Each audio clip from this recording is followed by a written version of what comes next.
श्वेता पांडे जी को आमंत्रित करूँगा कि आप आएँ और प्रस्तुत करें और स्वागत वक्तव्य भी इसके साथ स्थापना हुई। अब आप बोलने में बड़ा ये लगता है कि 69 में स्थापना हुई, और ये देखिए 1969 में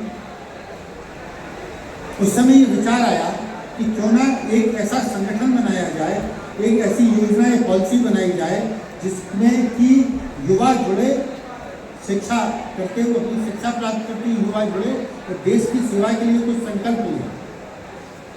इसका भाव केवल ये था कि आप जब अपना अध्यापन भी करते हैं, पढ़ाई भी करते हैं और आपकी उम्र भी कम रहती है, तो आपने देश सेवा का एक भाव को इनकलकेट करना, पैदा करना।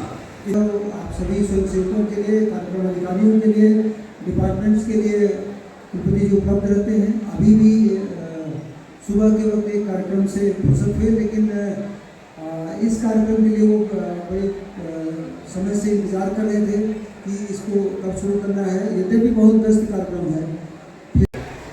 स्थिति का कोई तोड़ नहीं है, मैचलेस है। आदरणीय सिंह साहब, आदरणीय आसपा सिंह जी, डिप्टी एसपी झांसी, इस हॉल में उपस्थित सभी गुरुजन,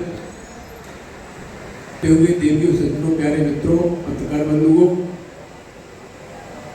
हम जब कक्षा 8 में पढ़ते थे तो हम लोगों ने गांव में ग्राम सुधार मंडल खोला था। उस समय बात सेवाग्राम क्रांतिकारी परिषद गौतम बुद्ध के संदेश को प्रचार प्रसार करने का काम करती है। जैसा तिवारी जी ने कहा, ये जरूरी नहीं है कि हम अच्छे पद पर पहुंच जाएं या बहुत पैसे वाले हो जाएं या हमारा बहुत शोहरत हो जाए, लेकिन ये तो हो ही सकता। राष्ट्रीय सेवा योजना स्थापना दिवस है, इसको लेके क्या है? नमस्कार, मैं डॉक्टर श्वेता पांडे, वरिष्ठ कार्यक्रम अधिकारी, राष्ट्रीय सेवा योजना, बुंदेलखंड विश्वविद्यालय से। आज 24 सितंबर को राष्ट्रीय सेवा योजना का स्थापना दिवस सेलिब्रेट किया जाता है प्रतिवर्ष, और इस वर्ष भी हम सभी इसको धूमधाम से मना रहे हैं गांधी सभागार में। इस पूरे समारोह में हम साल भर काम करने वाले उत्कृष्ट स्वयं सेवकों को सम्मानित करते हैं। प्रोग्राम ऑफिसर्स जिन्होंने साल भर अच्छा काम किया है उन्हें चिन्हित करके सम्मानित करते हैं, और इसके साथ ही जो हमारे स्वयं सेवकों के अंदर हुनर है, जो आंतरिक प्रतिभा है, चाहे वो नृत्य हो, काव्य हो या फिर संगीत हो, उसके माध्यम से वो देशभक्ति गीत या लोक गीतों को प्रस्तुति के थ्रू लोगों के सामने लाते हैं, जिससे कि भारतीय कला संस्कृति और परंपरा का विकास होता रहे। अगर देखा जाए राष्ट्रीय सेवा योजना, इसका प्रमुख कार्य क्या है? राष्ट्रीय सेवा योजना का प्रमुख कार्य यही है कि जब हम विद्यार्थी जीवन में हैं उस समय हम किस तरह से समाज को अपना सहयोग दे सकते हैं, क्योंकि जब हम पढ़ाई लिखाई का कार्य कर रहे हैं, अपनी बौद्धिक प्रतिभा को निखार रहे हैं, तो समाज को इससे क्या लाभ होगा, किस तरह से मैनेजमेंट हम कर सकते हैं कि अपनी पढ़ाई को भी हम पूरा रख सकें और जो हमारी सोशल जिम्मेदारी है, जो हमारी सामाजिक जिम्मेदारी है, उसको भी हम पूरा कर सकें। अभी तक राष्ट्रीय सेवा योजना के माध्यम से कौन से ऐसे बच्चे हैं जिनके जीवन में बहुत सारा है? हमारे बुंदेलखंड क्षेत्र के बहुत सारे विद्यार्थी हैं, स्वयंसेवक हैं, जो आरडी परेड में भी अपनी हिस्सेदारी दे चुके हैं, एनआईसी कैंप में अपना हिस्सा दे चुके हैं, और भी जो यूथ फेस्टिवल ऑर्गेनाइज किए जाते हैं उसमें अपनी सहभागिता दे चुके हैं।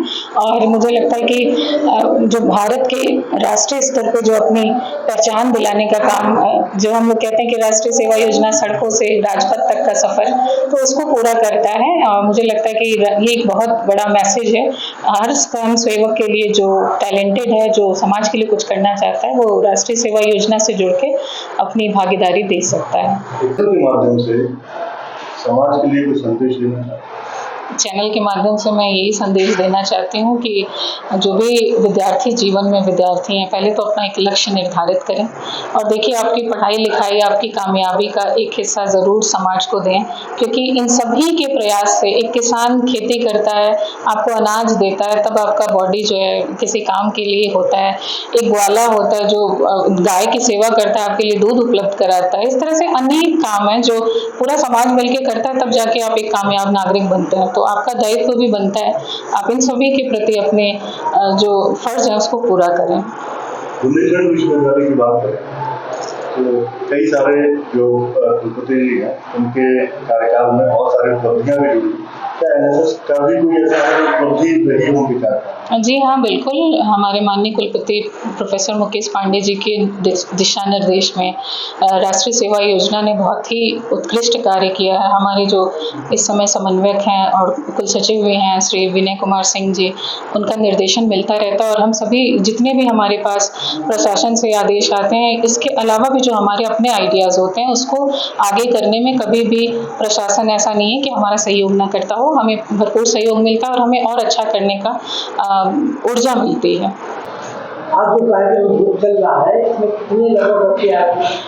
आज के कार्यक्रम में लगभग 500 स्वयंसेवक अपनी उपस्थिति दर्ज करा रहे हैं और बहुत सारे अलग अलग कॉलेजेस से भी झांसी जनपद के जो हमारे और कॉलेज है जैसे शारदा देवी, विपिन बिहारी, इन सभी कॉलेज से लोग आए हैं, आरपी रिझारिया, तो बहुत सारे कॉलेज के बच्चे भी आए हैं जो अपनी प्रतिभा यहाँ पे प्रदर्शित करेंगे।